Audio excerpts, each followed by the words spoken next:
Ancient Canada. At the city of Sudbury and its surroundings in Canada, it is a common sight to see trees changing colors during the autumn months. Yet, while containing a cold climate, with upwards of 100 days a year where temperatures never rise below freezing, you might be surprised to learn that this very region once had the exact opposite problem. As today, while the scene of snow and ice on the ground is somewhat common, if you had gone back to 2,450 million years ago, you would have encountered a hot and unbearable landscape due to the residual heat from more than a mile thick of cooling lava flows. These lava flows were not simply confined to a small area, no, they went on and on as far as you could see. In fact, this devastated volcanic landscape with no complex life forms whatsoever went on and on for nearly 400 kilometers in all directions, with advancing flows of molten rock only adding to this 3,500 parts per million of carbon dioxide in the atmosphere. Despite the vast amount of time which has since passed, encompassing nearly 54% of our planet's geologic history, you can still find abundant remnants of this ancient repeated flood of lava in the modern landscape via the thousands of lengthy dikes it left behind. These dark gray dikes range from hundreds of meters to dozens of dike swarm kilometers in length, trend between north-south and northwest-southeast, but are generally only 15 meters or 49 feet wide across their entire length. But, Ontario and western Quebec are not the only areas of the world where you can find these very same dikes from this formation, which is known as the Matachewan Dike Swarm.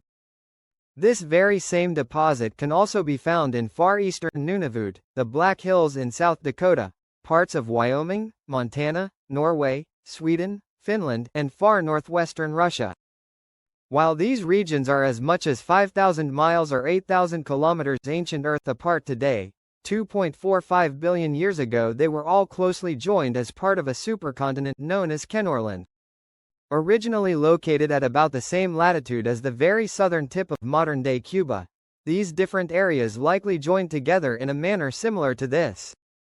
At the time, during the Silurian period when the oceans were likely purple, yes, you heard that correctly by the way, a large plume of unusually hot material in the mantle began rising upwards from the lower mantle.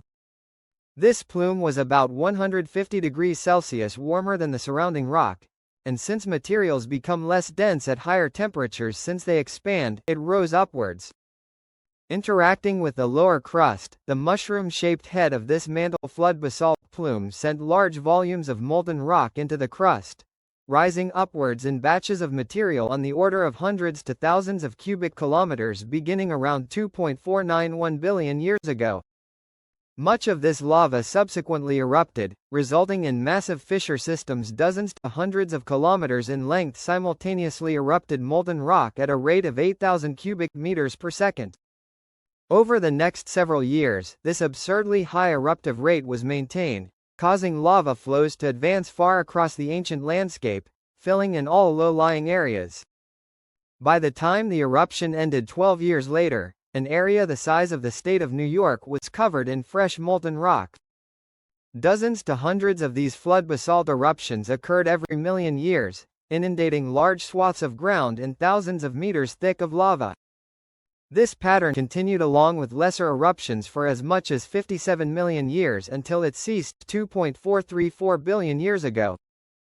By then, perhaps as much as 355,000 cubic kilometers of lava had covered around 610,000 square kilometers of land. However, in the more than 2 billion years since erosion, this province became extinct. Between 10 and 21 kilometers thick of ground was eroded away, including every lava flow which was emplaced.